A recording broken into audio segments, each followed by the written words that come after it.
Huwag mong ikahiya at maliitin ang trabahong meron ka.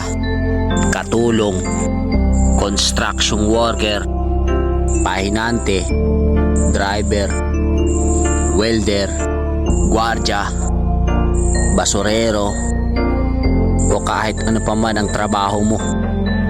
Basta kumikita ka sa malinis na paraan at wala kang inaargabyadong tao, diretso lang.